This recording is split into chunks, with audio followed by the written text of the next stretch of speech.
पर साइकिल मतलब ए से ट्रैवल करके फिर से हाँ बेटे, पर साइकिल एक बार है ना। हो सकता है ये प्रोसेस जो है वो हजारों बार रिपीट, तो हमें क्या करना है, एक साइकिल की तरफ 1000 बार अगर ऐसा हुआ तो इंटू 1000 कर देंगे। सबसे पहले तो ये बताना है work done by gas positive होगा या नेगेटिव होगा। पॉजिटिव होगा, है ना। Work done by gas will positive, clockwise direction में ट्रेस और थोड़ा सा। अब ये एरिया ऑफ इलिप्स के बराबर लिख सकते हैं, दिस इज एन इलिप्स। मान लो हमें दिया हुआ है कि ये कैसा है, दिस इज एन इलिप्स। तो work done by gas equal to area of ellipse के बराबर लिख सकते हैं। और इलिप्स का एरिया क्या होता है, क्या वो पाई ए बी के बराबर होता है?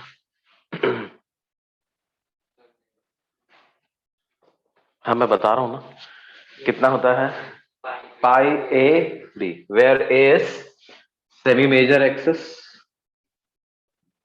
And B is semi minor axis,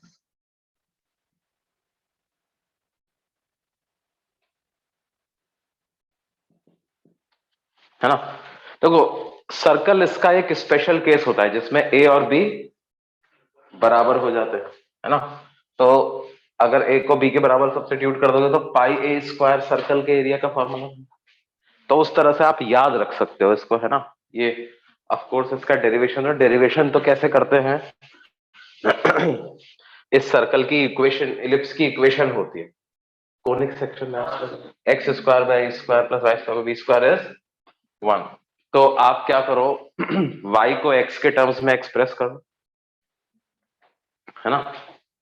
कैसे हो जाएगा, y is equal to plus minus B under root of 1 minus X square by A square. तो ये एक बार आपके पास y की वैल्यू पता चल। अब एरिया पता करना है तो इंटीग्रेशन y dx कर दे, इंटीग्रेशन y dx आप कर दो। तो क्या है, अब देखो इसकी दो अलग अलग ब्रांच है, एक पॉजिटिव वाली एक नेगेटिव, है ना।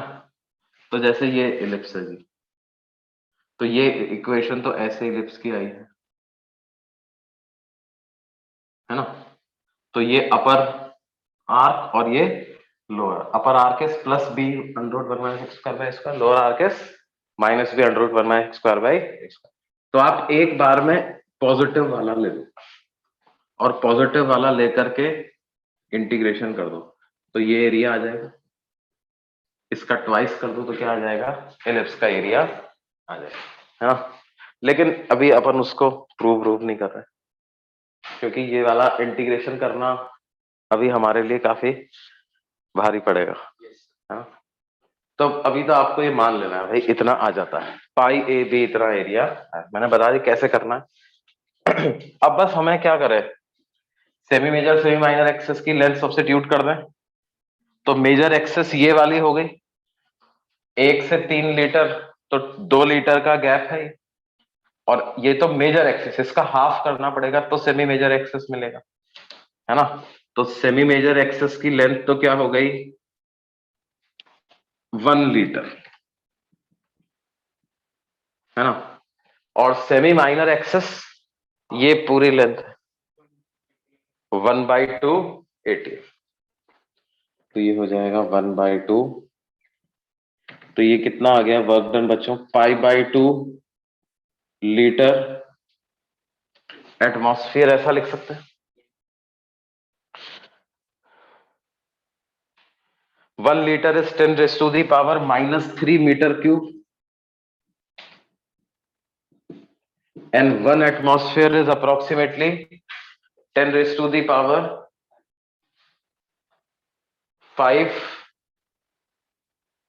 पास्कल। क्यों बेटा, तो क्या हो जाएगा जी, ये 50 पाई जूल्स, क्या ऐसा लिख सकते हैं बच्चों?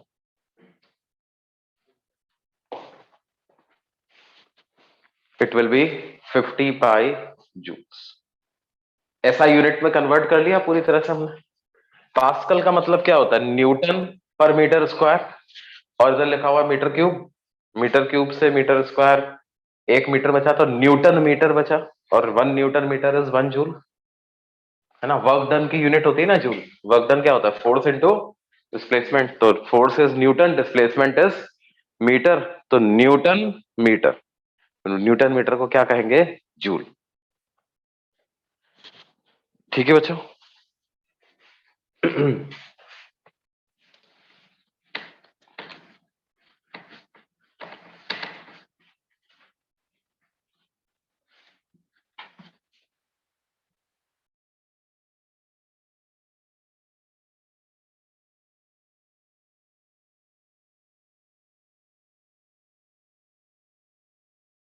तो ये क्या आया जी? साइक्लिक प्रोसेस में वर्क डन बाय। अब हम क्या करते हैं, अलग अलग टाइप की प्रोसेसेस लेते हैं और उनमें कितना वर्क होगा, कितना चेंज इन इंटरनल एनर्जी होगी, कितनी हीट सप्लाई होगी, क्या heat capacity of the gas होगी, ये सारी बातें अपन एक एक करके कैलकुलेट करते हैं। और तो हम बात करते हैं क्या? Isochoric process.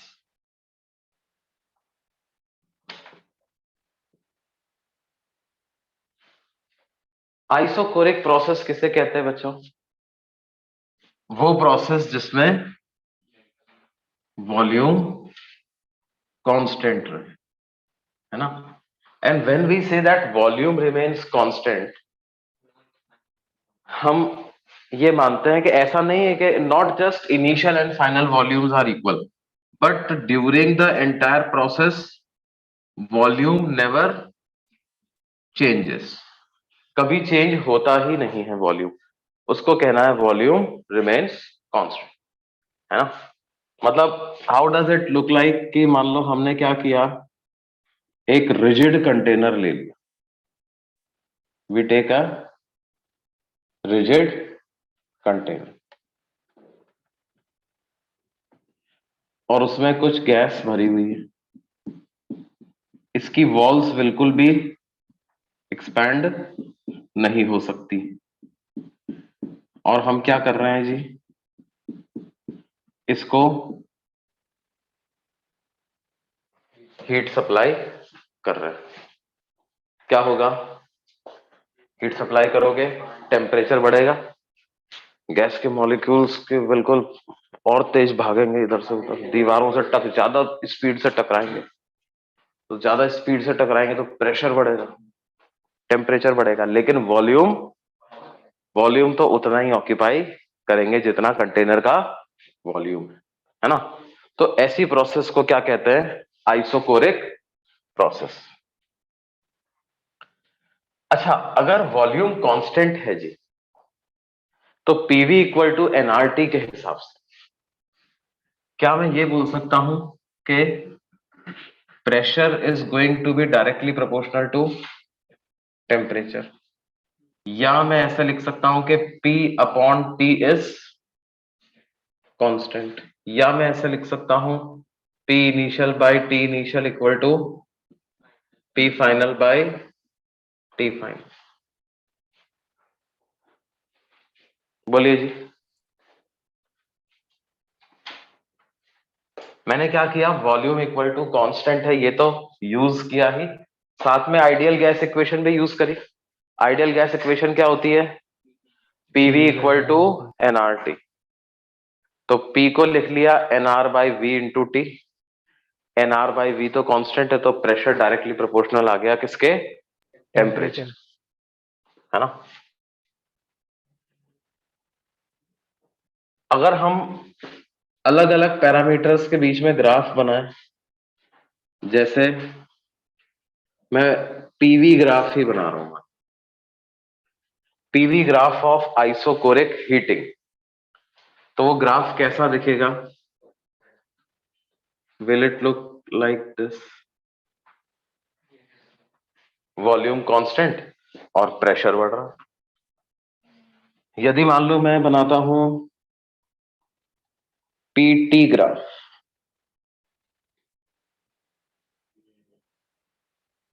तो वो ग्राफ कैसा बनेगा बच्चों? Straight line passing through origin, origin है ना? ऐसी स्ट्रेट लाइन बनेगा जो कि किधर से पास हो रही है जी? ओरिजिन से। एक्सटेंड करने पर ओरिजिन से पास, है ना? तो y equal to M X जैसा ग्राफ बनेगा ना, y equal to M X जैसा मैच बने। और फिर वो वीटी वीटी ग्राफ तो आप बना सकते हो।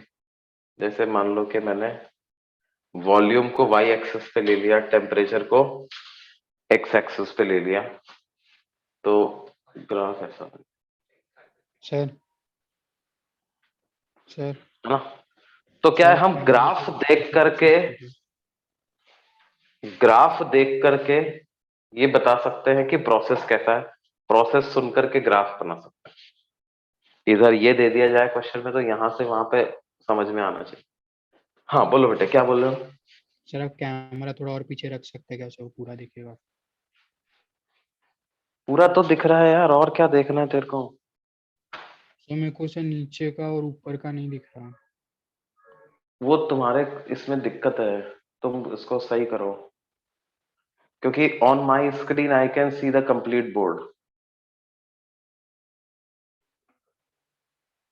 तुम अपना सिस्टम सही करो, कुछ सेटिंग की एरर हो रही है।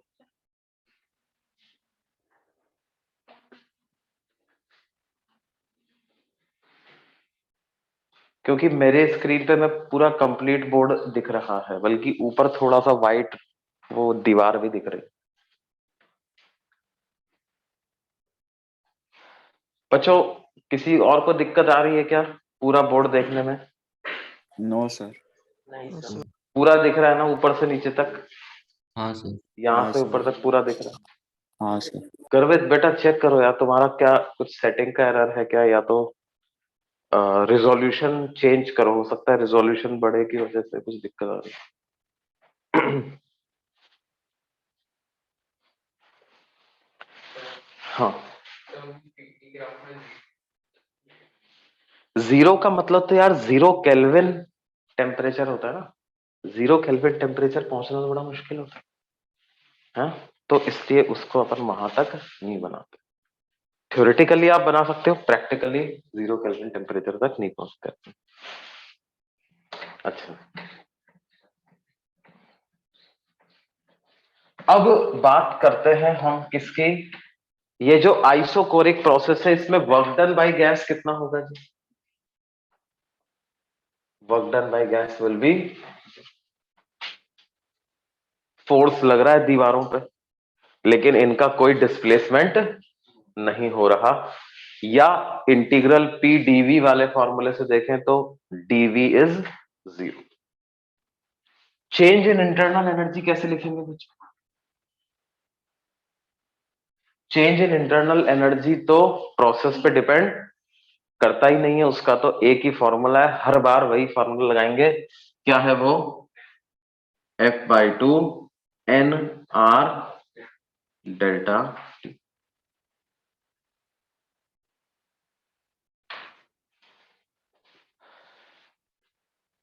ठीक है जी। तो heat supplied by the gas कितना होगा? Heat supplied to the gas,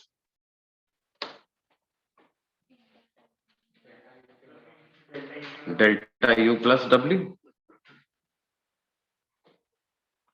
work done by gas is 0, तो heat supplied to the gas will it be equal to change in internal energy? तो F/2 NR डेल्टा T के बराबर heat supplied की value.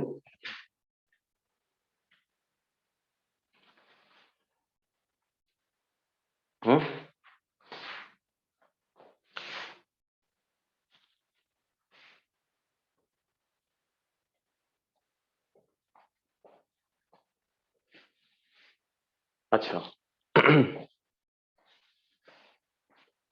अब इसमें एक चीज और हम डिफाइन करते हैं, जिसको बोलते हैं क्या? Molar heat capacity of gas.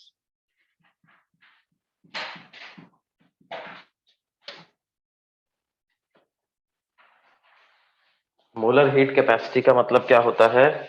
Heat required to raise the temperature of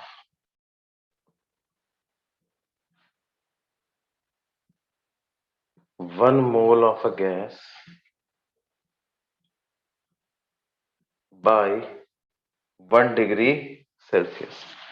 1 mole का 1 डिग्री सेल्सियस टेम्परेचर बढ़ाने में जो हीट की जरूरत होती है उसको क्या बोलते हैं? Molar heat. जैसे स्पेसिफिक हीट कैपेसिटी होती है ना, वो पर किलोग्राम में निकालते हैं, तो मोलर हीट कैपेसिटी पर मोल में निकालते हैं। इसको सी सिंबल से डिनोट करते हैं, है ना। और सी किसके बराबर आ जाएगा जी? Delta Q divided by N delta T.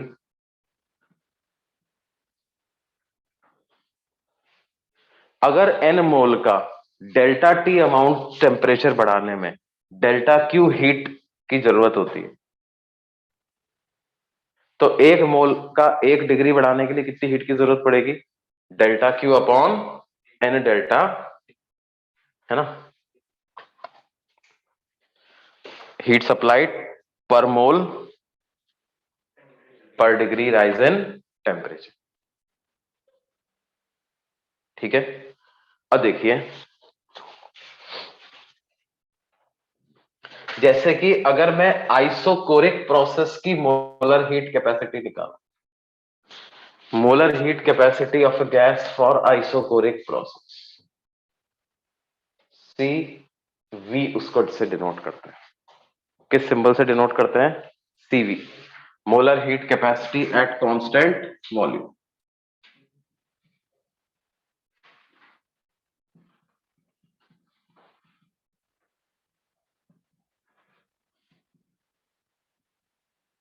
देखो, हमने ये कहा है साहब, हीट सप्लाइड जो होगी वो हीट सप्लाइड भी क्या पाथ फंक्शन होगी क्या बच्चों?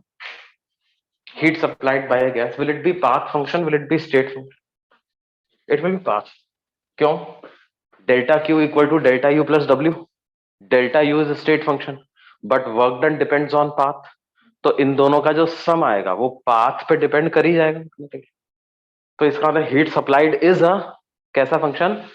Path function. अगर हीट सप्लाइड पाथ फंक्शन है तो क्या मोलर हीट कैपेसिटी भी पाथ फंक्शन हो जाएगी?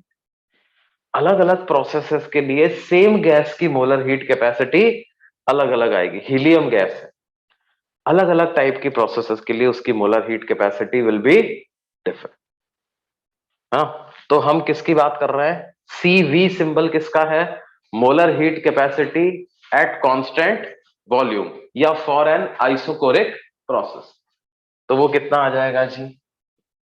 क्या वो delta Q by N delta T ऐसा कर दे? क्यों? डेल्टा क्यू की क्या वैल्यू लिखी थी हमने? F/2 N R delta T, और एन डेल्टा टी से आप डिवाइड करो तो एन डेल्टा टी से एन डेल्टा टी कैंसिल हो गया। सीवी की क्या वैल्यू आ गई? क्या FR/2 के बराबर आ गई क्या सीवी की वैल्यू?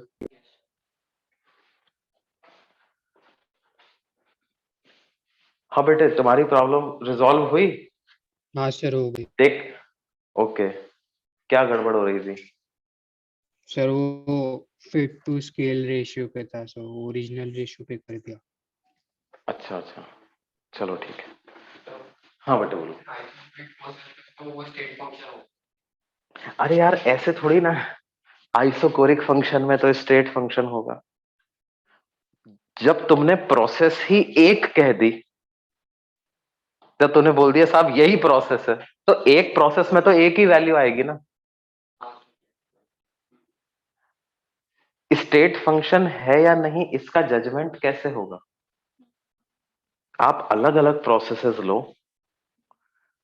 और उन सारी प्रोसेसेस में इनिशियल स्टेट और फाइनल स्टेट सेम रखो, और फिर देखो कि आप जिस पैरामीटर को स्टेट फंक्शन बोलना चाह रहे हो क्या उसकी वैल्यू सेम आती है कि नहीं आती। जैसे अगर मैंने मान लो गैस का टेम्परेचर बढ़ाया 27 डिग्री से 127 डिग्री सेल्सियस गैस का टेम्परेचर मैंने कर दिया, एक बार वॉल्यूम कांस्टेंट रख के कर दिया, एक बार प्रेशर कांस्टेंट रख के कर दिया, एक बार किसी और तरीके से रख के कर दिया, क्या तीनों केस में change in internal energy same आएगा। बिल्कुल आएगा। तो हम कहेंगे कि ये क्या है, स्टेट फंक्शन, क्योंकि वो प्रोसेस जब बदलता हूं और स्टेट सेम रखता हूं इनिशियल और फाइनल स्टेट तो उसकी वैल्यू चेंज नहीं होती। तो विद इन वन प्रोसेस ही आप ऐसे थोड़ी बोल सकते हो कि ये स्टेट फंक्शन, आपको प्रोसेस चेंज करके फिर चेक करना पड़ेगा ना। आइसोकोरिक प्रोसेस के लिए वर्क डन इंटरनल एनर्जी के बराबर आ जाता है। इसका मतलब ये नहीं है कि आइसोकोरिक प्रोसेस में हम बोलने लगे कि sorry heat supplied internal energy के बराबर आ, इसका मतलब ये हम ये नहीं बोलने का कि आइसोकोरिक प्रोसेस में तो साहब ये स्टेट फंक्शन होगा। समझ रहे हैं? जब आपने प्रोसेस ही एक कर दी तो नाउ हाउ विल यू जज कि ये स्टेट फंक्शन है या नहीं, पाथ फंक्शन है या नहीं। पाथ बदल के तो देखो तब पता चलेगा आपको। हाँ बोलो सप्लाइड पाथ फंक्शन। भाई हीट सप्लाइड क्या होता है, change in internal energy plus work done. आप वही वाला ऐसे डायग्राम बना के देखो ना, पीवी ग्राफ बनाओ और इनिशियल और फाइनल स्टेट सेम रखो और दो तीन अलग अलग प्रोसेसेस ले लो। इन तीनों प्रोसेसेस में इनिशियल और फाइनल प्रेशर वॉल्यूम सेम है तो टेम्परेचर भी सेम हो ही जाएगा। क्या तीनों में वर्क डन सेम आएगा, क्या चेंज इन इंटरनल एनर्जी तीनों में सेम आएगी। क्या डेल्टा क्यू सेम आ जाएगा क्या तीन, जिसमें वर्क ज्यादा आएगा उसमें डेल्टा क्यू ज्यादा आएगा। तो इसका मतलब डेल्टा क्यू कैसा फंक्शन हो गया, पाथ फंक्शन हो गया। अलग अलग पाथ में अलग अलग आ रहा है जबकि इनिशियल और फाइनल स्टेट तीनों पाथ की सेम है लेकिन तब भी डेल्टा क्यू तीनों में अलग अलग आ रहा है। ठीक है, तो इसलिए डेल्टा क्यू को क्या कहेंगे, path function. Molar heat capacity of gas at constant volume की क्या वैल्यू आएगी बच्चों, एफ आर बाई टू। जितनी भी मोनो एटॉमिक गैस है सबके लिए सीवी की वैल्यू 3R/2, डायटोमिक गैस के लिए 5R/2 है ना, पॉलीएटॉमिक गैस के लिए 6R/2 या कितना 3R। Polyatomic non linear, CO2 VO2 जैसा नहीं है ना, ये बताया था ना हमने CO2 का। ये बात समझ में आती है। Okay. तो आइसोकोरिक प्रोसेस के बाद हम बात करेंगे किसकी, isobaric process. Isobaric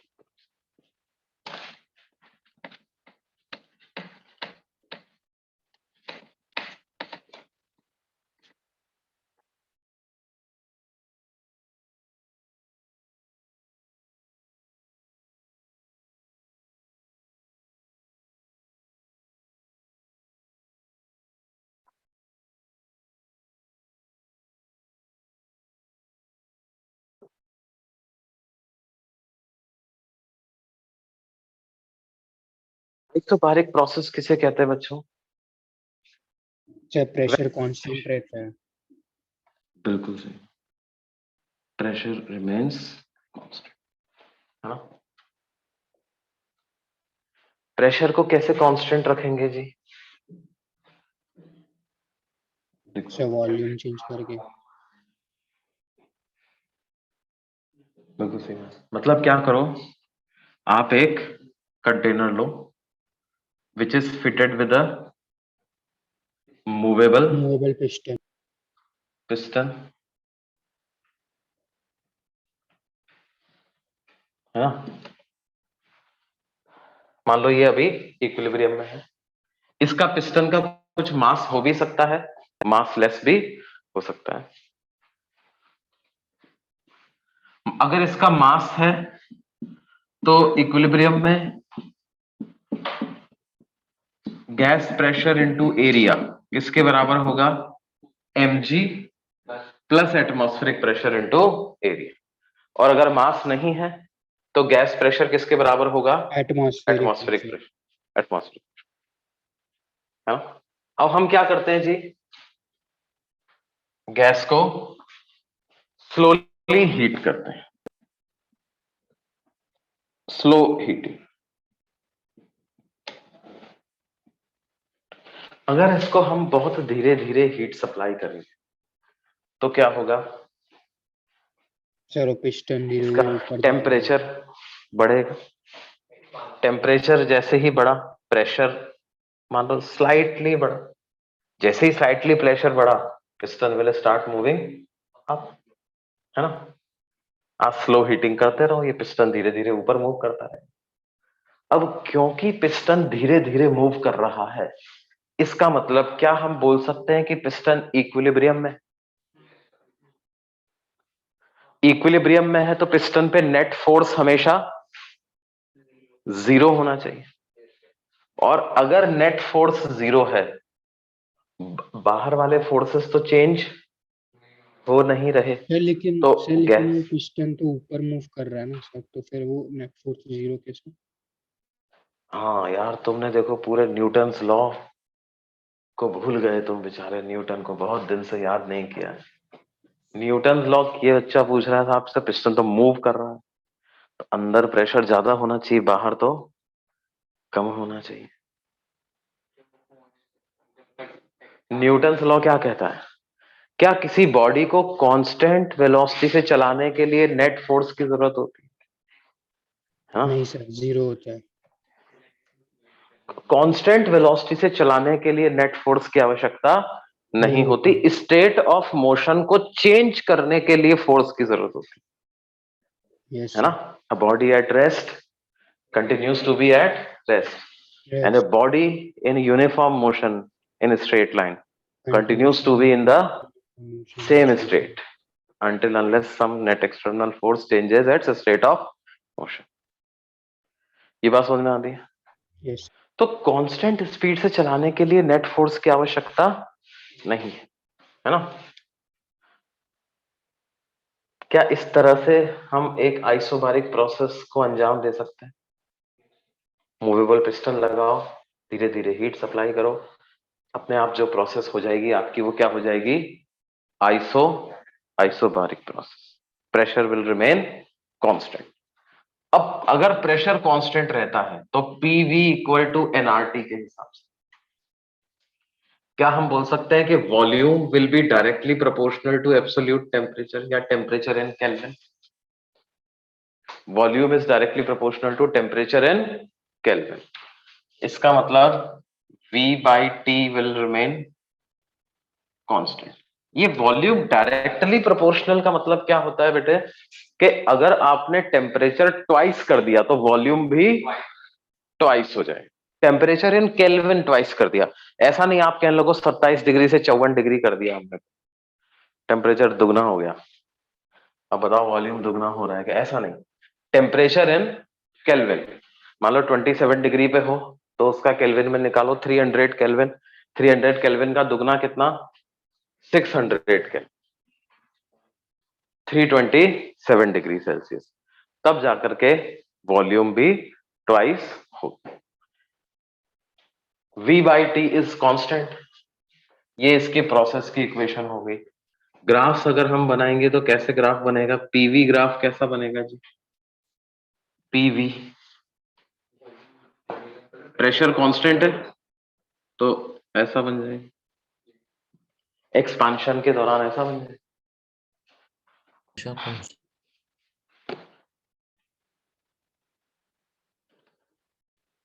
VT graph कैसा बनेगा? दोनों चेंज हो रहे हैं, straight line passing through origin.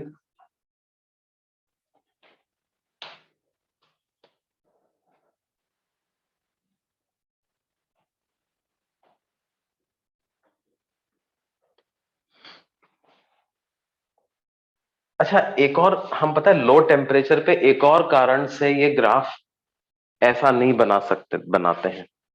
उसका रीजन क्या है?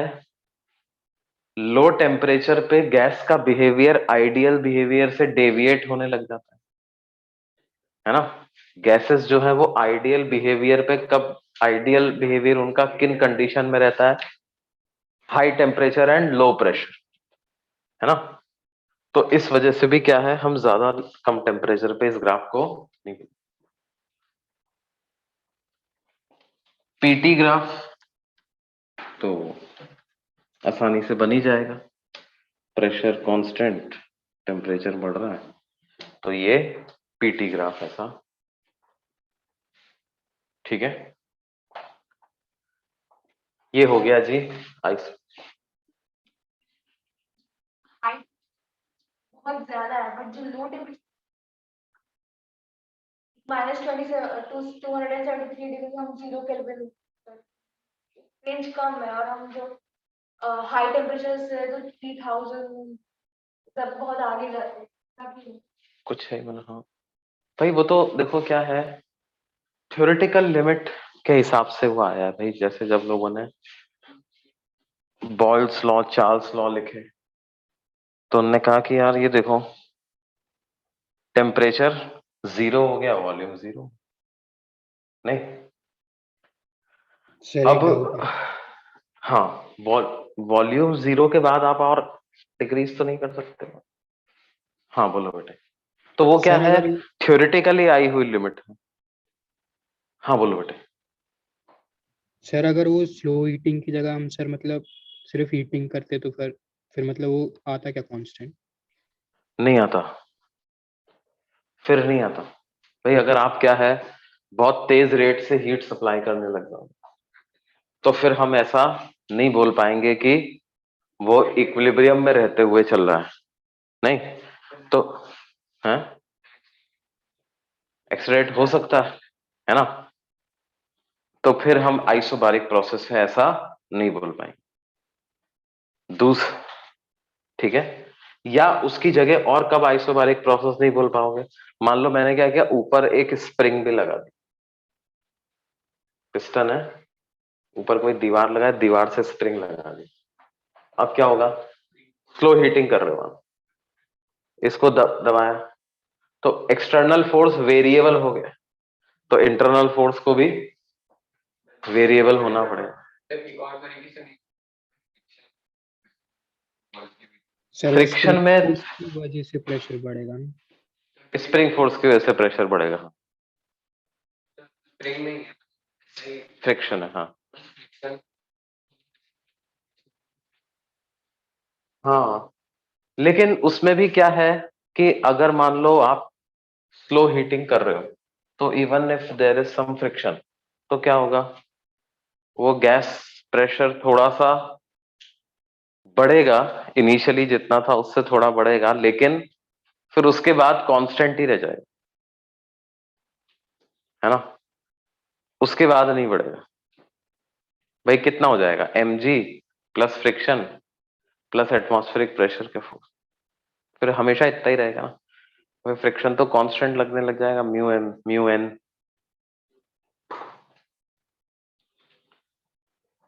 अच्छा, अब देखो आइसोबारिक प्रोसेस में फिर से हमें कैलकुलेट करना है जी वर्क डन बाय गैस। तो कैसे कैलकुलेट करें? यहां पे जीरो वर्क होगा क्या? यहाँ पे जीरो वर्क तो नहीं होगा। तो वर्क डन का क्या फॉर्मूला होता है? इंटीग्रल पीडीवी होता है बच्चों। वर्क डन बाय गैस का क्या होता है? इंटीग्रल ये होता है ना। तो प्रेशर कांस्टेंट है, क्या इसको इंटीग्रेशन के बाहर ले सकते हैं?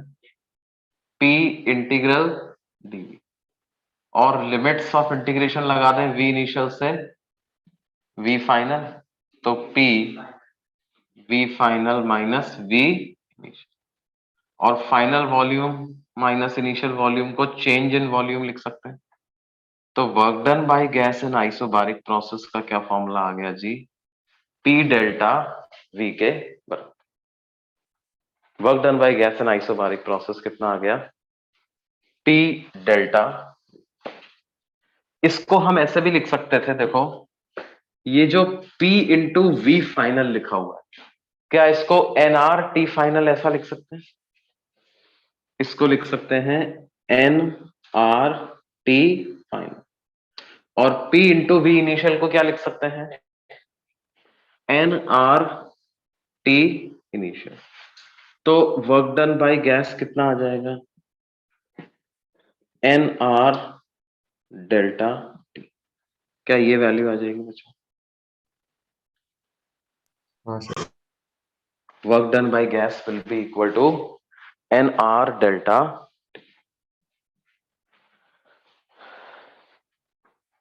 Work done by gas will be equal to NR delta T। ये आइसोबारिक प्रोसेस में इस तरह से वर्क कैलकुलेट कर सकते हो। चेंज इन इंटरनल एनर्जी के लिए तो कोई दिक्कत ही नहीं है, वो तो क्या हो जाएगा हमेशा F/2 NR डेल्टा T के बराबर। हीट सप्लाइड की अगर बात करें तो क्या उसको delta U plus work done by gas से कैलकुलेट कर सकते हैं? Delta U is F/2 NR delta T, work done by gas is NR delta T। तो इन दोनों को ऐड कर देंगे तो ये कितना आ जाएगा बच्चों? F/2 plus 1 into NR delta T। क्या heat supplied by the gas को इतना लिख सकते हैं? F/2 plus 1 into NR delta. This is heat supplied by the gas for isobaric process, है ना। देखो आइसोबारिक प्रोसेस में जो हीट सप्लाइड है वो आइसोकोरिक प्रोसेस के कंपैरिजन में ज्यादा आ रही है for same rise in temperature. हाँ सर।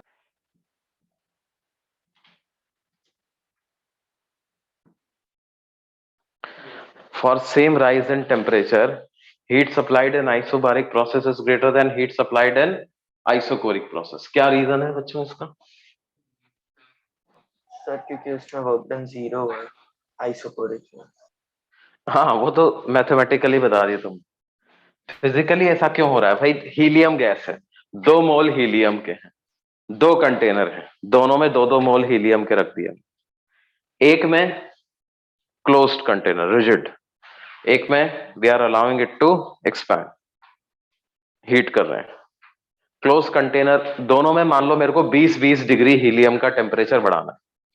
क्लोज कंटेनर में कम हीट देनी पड़ेगी, और जो कंटेनर को अलाउ टू एक्सपैंड कर रहे हैं उसमें हमें ज्यादा हीट देनी पड़ेगी। ज्यादा हीट देना।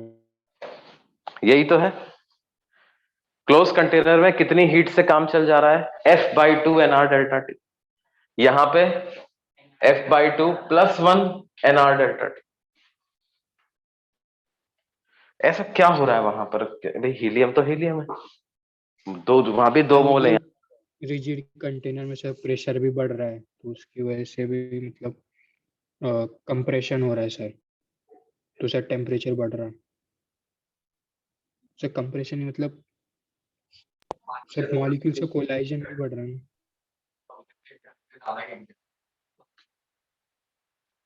टेम्परेचर सेम टाइप सर जिसमें मूवेबल बिस्तर है। भाई आप ऐसे देखो कि इसमें क्या हो रहा है, जब आप हीट सप्लाई कर रहे हो आपको सेम टेम्परेचर बढ़ाना है। क्या दोनों केसेस में इंटरनल एनर्जी सेम अमाउंट से बढ़ेगी? ऐसा बोल सकते हैं। इंटरनल एनर्जी दोनों में अगर डेल्टा टी सेम है, मोल सेम है, गैस सेम है, इंटरनल एनर्जी सेम अमाउंट से बढ़ेगी। आइसोकोरिक प्रोसेस में क्या हो रहा है, जो भी आप हीट सप्लाई कर रहे हो वो पूरी की पूरी किस में जा रही है? इंटरनल एनर्जी बढ़ाने में ही यूटिलाइज हो रही है। जबकि जब आप गैस को एक्सपैंड करना अलाउ कर रहे हो तो गैस क्या कर रहा है? गैस को आपने कुछ हीट सप्लाई करी, लेकिन उसने उस हीट का इस्तेमाल क्या कर लिया? वो एटमॉस्फेरिक प्रेशर को कंप्रेस करने में यूज कर लिया। पिस्टन को एटमॉस्फेरिक प्रेशर के अगेंस्ट मूव करवाने में भी तो गैस की एनर्जी खर्च हो जाएगी। है ना। तो आपको सेम अमाउंट से इंटरनल एनर्जी बढ़ाने के लिए you will land up supplying more amount of heat to the gas. नहीं, जैसे मान लो कि मैं एक एग्जांपल देता हूं इसका कि मान लो आपको क्या है, पुलिस ने किसी चोर को पकड़ लिया, किसी अपराधी को पकड़ लिया, अब वो अपना गलती नहीं मान रहा है, तो दो तरह से पुलिस उसको पीट पीट के गर्म कर सकती है। कैसे? एक तो बिल्कुल कुर्सी से बांध दे उसको और फिर मारे, और एक क्या है, कुर्सी से नहीं बांध रखा, ऐसे ही फ्री छोड़ रखा उसको, एक लात मारी, डरा, उधर भाग गया, फिर बेचारा पुलिस वापस दौड़ के उधर जाएगी, फिर पकड़ेगी, फिर मारेगी, डरा, फिर उधर भाग जाएगा। तो किस केस में पुलिस की एनर्जी ज्यादा खर्च होगी? भाग और भाग के दौड़ पीट। के मार। नहीं, ऐसे एक जगह पीट दिया तो कोई दिक्कत, पीटे जाओ पीटे जाओ। तो यहाँ पे भी वही है, गैस तो एक्सपैंड होने दे रहे हो आप, तो क्या है, you will land up more supplying more amount of heat to the gas, है ना। बेसिकली क्या हो रहा है जी, गैस अपनी जो आप हीट के थ्रू उसको एनर्जी सप्लाई कर रहे हो, वो एक्सपेंड कर दे रहा है in expanding against the atmospheric pressure.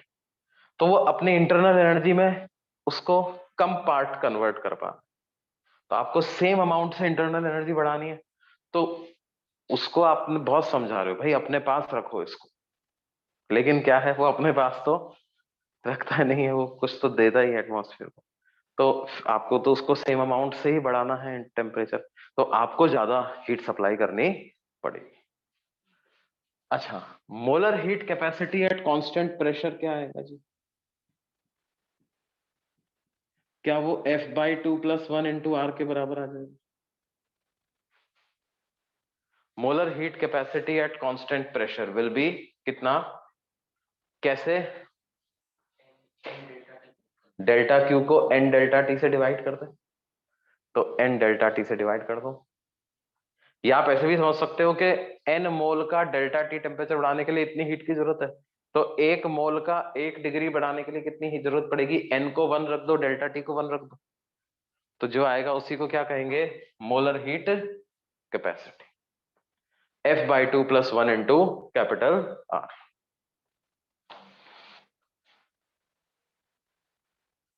अच्छा, इसमें एक बड़ी इंटरेस्टिंग बात है, जैसे हीलियम के लिए मोलर हीट कैपेसिटी अलग होगी, हाइड्रोजन के लिए अलग होगी, लेकिन अगर मैं इन दोनों हीट कैपेसिटीज का डिफरेंस कैलकुलेट करूं, Cp - Cv, तो क्या वो हमेशा यूनिवर्सल गैस कांस्टेंट R के बराबर आ जाएगा, है ना। ये इक्वेशन किसके लिए एप्लीकेबल है? एक आइडियल गैस, किसी भी तरह की आइडियल गैस हुई आपके पास, Cp और Cv का जो डिफरेंस है वो कांस्टेंट आएगा, है ना। For any type of ideal gas, Cp - Cv is a constant. It is a universal constant. It is equal to universal gas constant. तो फिर वो अलग होगा, वो R के बराबर नहीं होगा, फिर वो गैस के इंटरमोलिकुलर फोर्सेस वगैरह पे भी डिपेंड करने लग जाएगा। अब अलग अलग गैस में इंटरमोलिकुलर फोर्सेस अलग अलग हो सकते हैं, तो फिर क्या है, फिर हम ये नहीं बोल पाएंगे कि वो R के बराबर।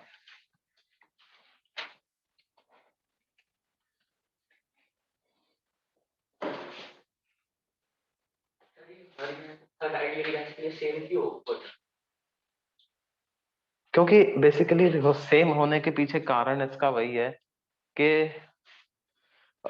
जो डिफरेंस आ रहा है दोनों में, है ना, Cp और Cv में जो डिफरेंस आ रहा है वो किसकी वजह से आ रहा है? कांस्टेंट प्रेशर के अगेंस्ट एक्सपैंड करने में जो आ रहा है वो सेम आ रहा है, नहीं, और वो तो हर गैस के लिए सेम ही है ना। भाई वो बेसिकली कितना है, वो तो that is nr delta T for any type of gas. उसका डिग्री ऑफ फ्रीडम से कोई फर्क नहीं पड़ रहा है। भाई सीपी सीवी से ज्यादा क्यों आ रहा है? क्योंकि गैस वर्क कर रही है। अब जब गैस वर्क कर रहा है तो वो कोई भी गैस हो, अगर आइडियल गैस है तो चाहे वो हीलियम हो, चाहे हाइड्रोजन हो, चाहे ऑक्सीजन हो, वर्क डन बाय गैस तो पर मोल पर degree rise in temperature against in constant pressure condition तो सबके लिए सेम ही होगा ना, क्योंकि ideal gases are all same, मतलब उसमें हम कोई फर्क ही नहीं कर रहे हैं, सबके लिए सेम इक्वेशन यूज कर रहे हैं। अच्छा, क्या ये बात समझ में आती है? अब देखिए, अच्छा इसका रेशो लेकिन सबके लिए अलग अलग, मान लो सीपी बाई सीवी की वैल्यू निकालनी तो कितना आएगा, F by two plus one into R divided by F by two into R, तो आर से आर कैंसिल हो गया, तो क्या ये value one plus two by F के बराबर आ जाएगी। C P by C V is equal to कितना, one plus two by F.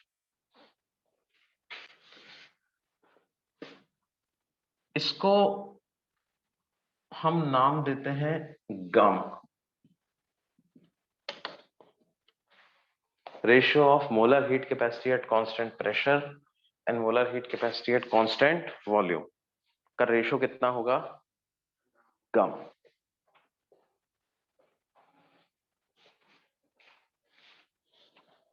ये अलग अलग गैस के लिए अलग अलग होगा, बिल्कुल, मतलब मोनोटॉमिक के लिए, सारी मोनोटॉमिक के लिए एक वैल्यू, सारी डायटोमिक के लिए एक वैल्यू। गामा फॉर मोनोएटॉमिक कितना आ जाएगा जी, one plus two by three मतलब five by three. Gamma for diatomic gas कितना आ जाएगा, seven by five, one plus two by five. और गामा फॉर पॉलीएटॉमिक गैस कितना आ जाएगा, फोर बाई थ्री के बराबर ये वैल्यू है। जिसके लिए डिग्री ऑफ फ्रीडम ज्यादा है उसका गामा कम होगा।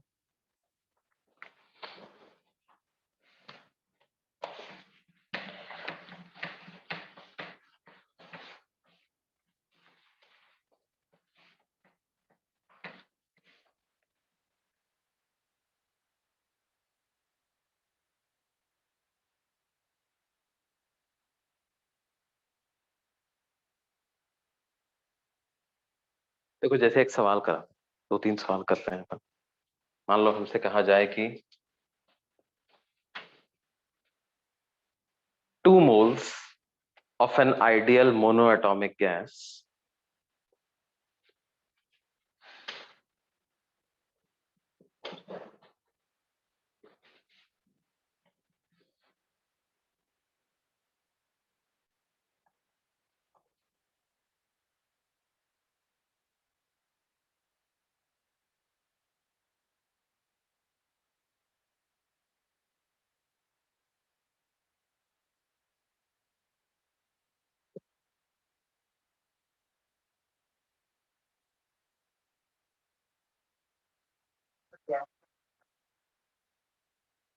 are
twice.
देखो जी क्या हुआ इसमें,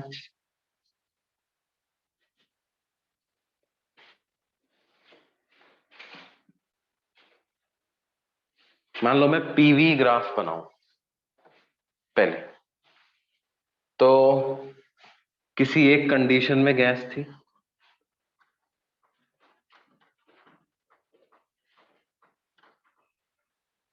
आइसोकोरिकली हीट किया, क्या बोल रहे हैं, प्रेशर डबल हो गया, तो पी नॉट का कितना हो गया, 2 पी नॉट, है ना। फिर उसके बाद क्या किया, आइसोबारिकली हीट किया, वॉल्यूम कितना कर दिया, डबल, तो यहां पर वॉल्यूम वी नॉट ही था, उसका डबल कर दिया तो कितना हो गया, 2 वी नॉट।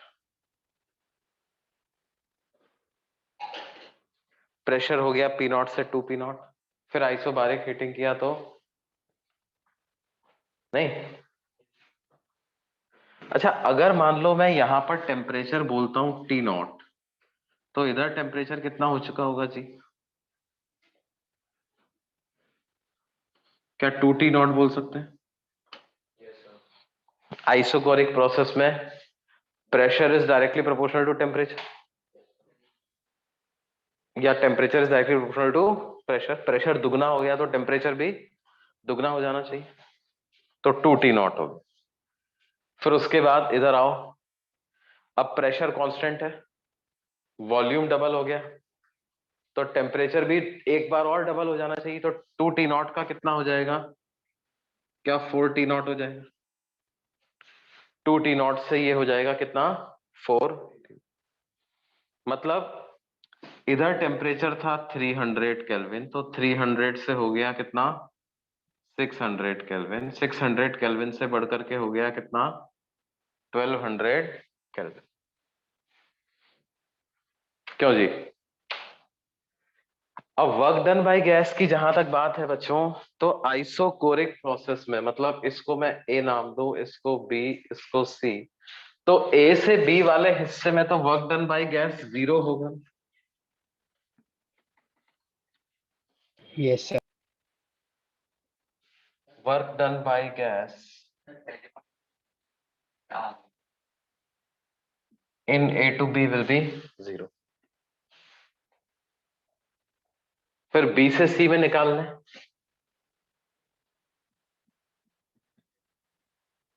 B से C आइसोबारिक प्रोसेस है, आइसोबारिक प्रोसेस में वर्क डन का क्या फॉर्मूला होता है बच्चों, क्या NR डेल्टा T होता है,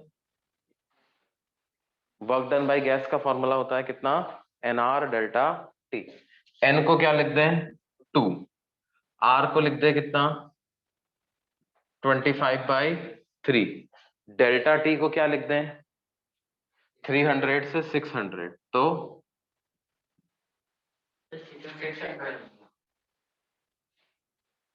सॉरी 600 से 1200, तो 1200 माइनस 600, आइसोबारिक प्रोसेस के दौरान टेम्परेचर चेंज देखना है ना, तो आइसोबारिक प्रोसेस में तो ऐसे लिखेंगे, temperature at C minus temperature at B. तो कितना हो जाएगा जी, 2 इंटू 25/3 मल्टीप्लाइड बाई 1200 माइनस 600, वो कितना हो जाता है 600।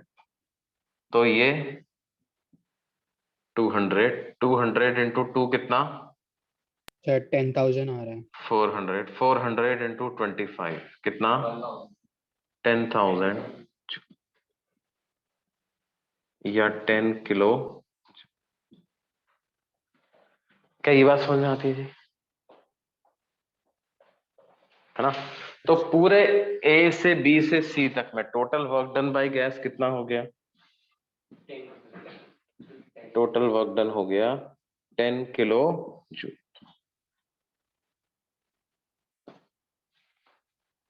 बोलिए। ओके, हीट सप्लाइड की बात करते हैं। तो हीट सप्लाइड कैसे लिखेंगे,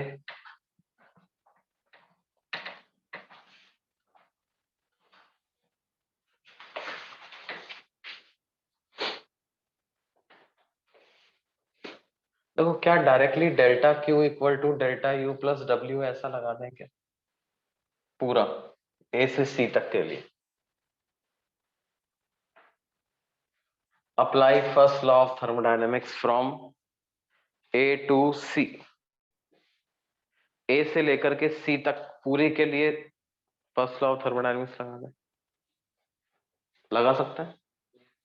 इसकी कोई कंडीशन थोड़ी है कि एक एक स्टेप में ही लगा सकते हो। टोटल वर्क डन क्योंकि हमने निकाल लिया है, कितना आ गया है 10 किलो जूल, और change in internal energy directly लिख देंगे यहां से वहां तक।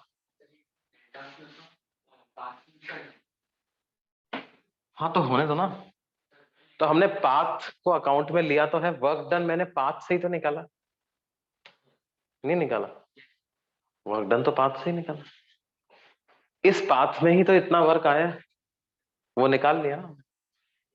अब तो हम आजाद हैं, 3/2 n r delta T, total change in temperature लिखना है, तो वो क्या लिखेंगे जी 1200 माइनस,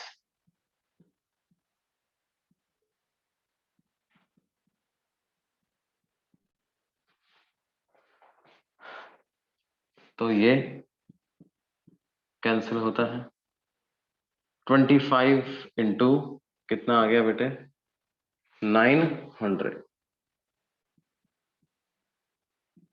25 9 जा 225, तो 22.5 kilo joule plus 10 kilo joule, तो ये कितना आ गया 32.5 किलो। क्यों जी,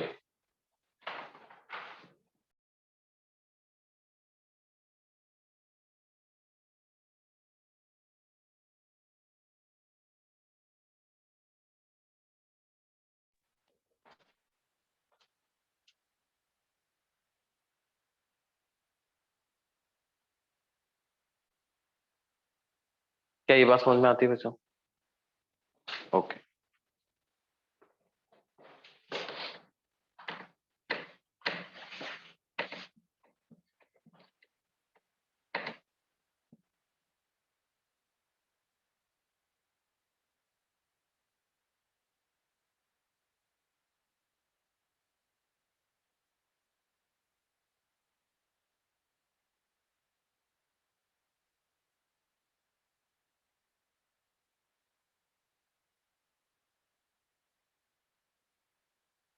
अब हम बात करते हैं किसकी बच्चों, iso.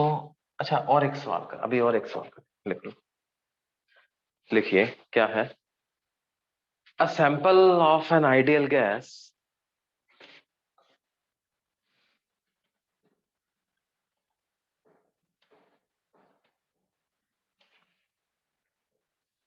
is supplied, a sample of ideal monoatomic gas, ऐसे लिखो, a sample of ideal monoatomic gas is supplied certain amount of heat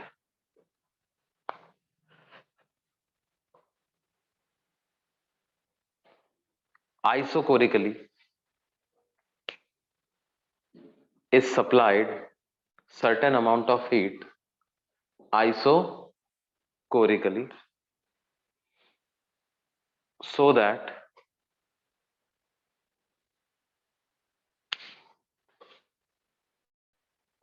its temperature increases by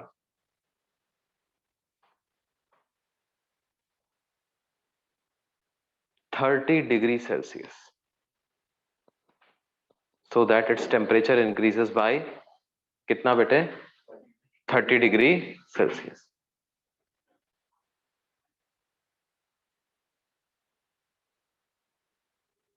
If same amount of heat is supplied to the gas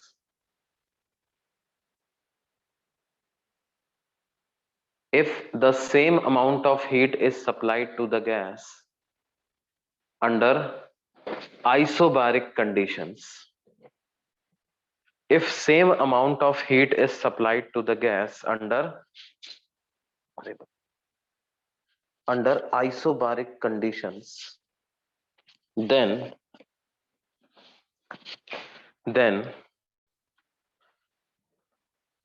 what will be the rise in temperature of the gas? Then what will be the rise in temperature of the gas?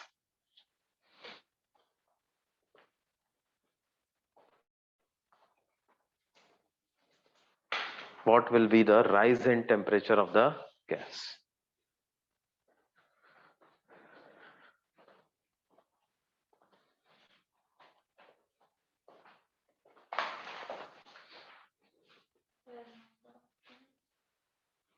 Same दोनों case में same sample है ना?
देखो दोनों condition में heat supplied का formula लिखो आप, delta Q at constant volume का फॉर्मूला लिखो और delta Q at constant pressure का फॉर्मूला।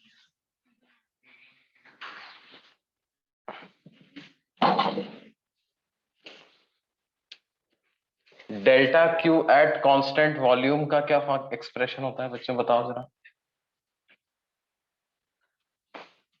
क्या होता है डेल्टा क्यू एट कांस्टेंट? हाँ तो देख के बताओ क्या याद किया हमने। हाँ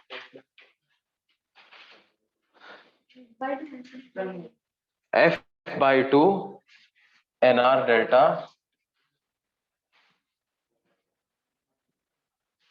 ये कब है? कांस्टेंट वॉल्यूम है ना, और कांस्टेंट प्रेशर पे F by two plus one N R delta T. नहीं, मान लेते हैं कि कांस्टेंट वॉल्यूम पे change in temperature delta T1 हो जाता है और कांस्टेंट प्रेशर पे change in temperature delta T2 हो जाता है। अब हमें दिया हुआ क्या है?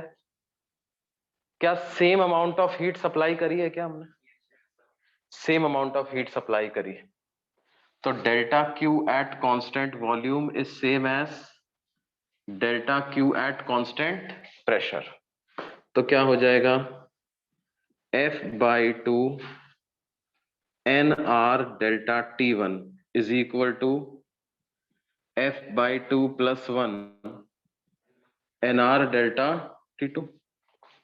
तो क्या हो गया जी, NR से NR cancel, mono atomic gas है तो F की वैल्यू 3 लिख देंगे, तो 3/2 डेल्टा T1 कितना आ जाएगा, दिया हुआ है कांस्टेंट वॉल्यूम वाला 30 डिग्री सेल्सियस दिया हुआ है ना, और ये हो जाएगा 3/2 + 1, और ये डेल्टा T2 हमें पता करना है, 3/2 × 30 = 5/2 × डेल्टा T2, तो T2 से 2 कैंसिल हो गया, तो डेल्टा T2 की वैल्यू कितनी आ गई जी, 18 डिग्री सेल्सियस आ गई। वहां पे राइज इन टेम्परेचर कितना हो जाएगा, 18 डिग्री सेल्सियस।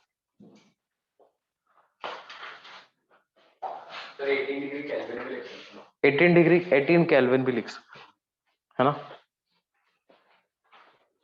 क्योंकि जो डेल्टा टी होता है वो डिग्री सेल्सियस में लिखो या केल्विन में बराबर होता है। कई बार समझ में आ रही है, ओके। तो ये आपके पास हो गया, इस तरह से चेंज इन टेम्परेचर ऐसा निकाल सकते हैं, क्यों बच्चों, है ना। Same amount of heat isobarically expand करोगे तो क्या होगा, टेम्परेचर राइज कम होगा ना, क्योंकि कुछ एनर्जी गैस क्या होगा, एक्सपेंशन में भी खर्च कर देगी, वर्क की फॉर्म में हमें वर्क मिल जाएगा, आउटपुट मिल जाएगा उससे, अपने पास कम रखेगी। ओके, तो अब हम आगे चलते हैं, बात करते हैं। हाँ बोलिए बेटा, ब्रेक, हाँ ब्रेक ब्रेक ब्रेक लेते हैं।